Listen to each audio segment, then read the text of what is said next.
Facultad de Ciencias Biológicas y Agropecuarias, Tuxpan, Veracruz. Docente, Domínguez Barradas Consuelo. Tema, ciclo celular. Presenta, García Juárez Aldo Rodrigo, mayo 2024. El ciclo celular es un proceso vital en el que una célula experimenta un crecimiento ordenado y luego se divide en dos células hijas. Ese ciclo consta de 4 fases principales. La fase de crecimiento G1, seguida de la síntesis del ADN en la fase S, luego la fase de preparación para la división G2 y finalmente la fase de división M, que incluye la mitosis y la meiosis y la división del citoplasma. Durante este proceso las células en activo se llaman proliferantes, mientras que las que están en la fase de reposo se denominan células quiescentes.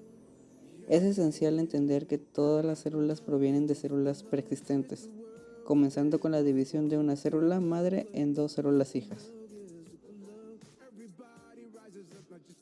La célula pasa por dos estados distintos. La interfase, donde lleva a cabo sus funciones normales y duplica su ADN. La fase de división llamada M. La interfase, la parte más prolongada del ciclo celular. Se divide en 3 etapas. G1, donde la célula crece y es sintetizada por las proteínas. S, donde se replica el ADN. Y G2, donde continúa creciendo y que se prepara para dividirse. La fase M abarca la mitosis con sus subfases de profase, metafase, anafase y telofase, junto con la citosíntesis. Comparada con la interfase y la fase M es corta. La regulación del ciclo celular es esencial para la división ordenada de las células. Los checkpoints como G1 sobre S y G2 sobre M supervisan su proceso.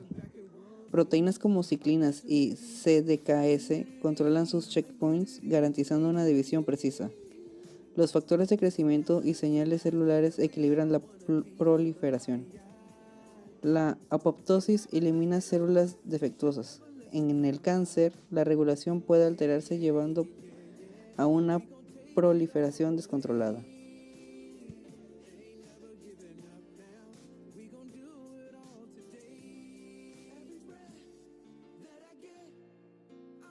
Los componentes reguladores del ciclo celular, como las ciclinas, CDKS, inhibidores de CDK y proteínas de control de puntos de control, trabajan en conjunto para asegurar la división celular ocurra de manera precisa.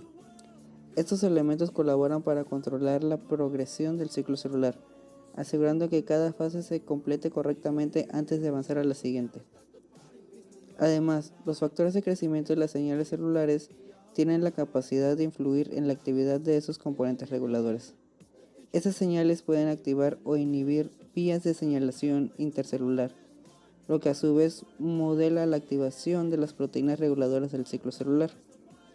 Por otro lado, la maquinaria de división celular, representada por proteínas como las quinasas Aurora, desempeña un papel fundamental en la correcta secreción de los cromosomas durante la división celular.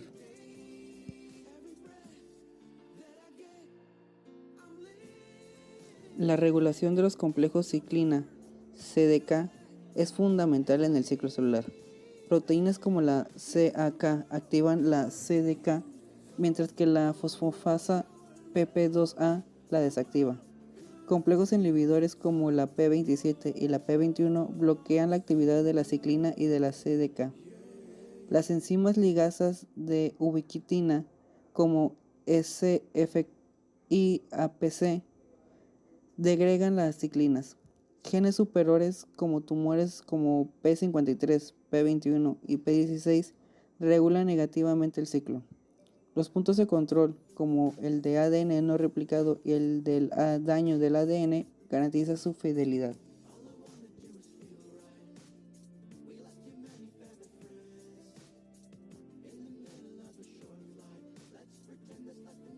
Muchos tumores se originan a partir de las alteraciones mutagénicas del ADN, desencadenando una proliferación descontrolada e invasión de tejidos normales.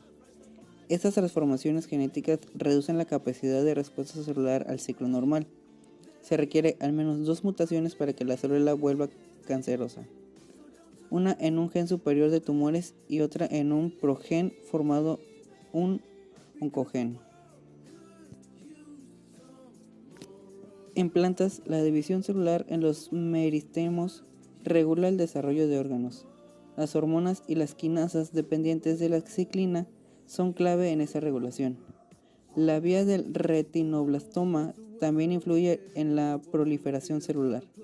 Las plantas muestran flexibilidad a partir de endorreduplicaciones en la que puede conferir resistencia al estrés.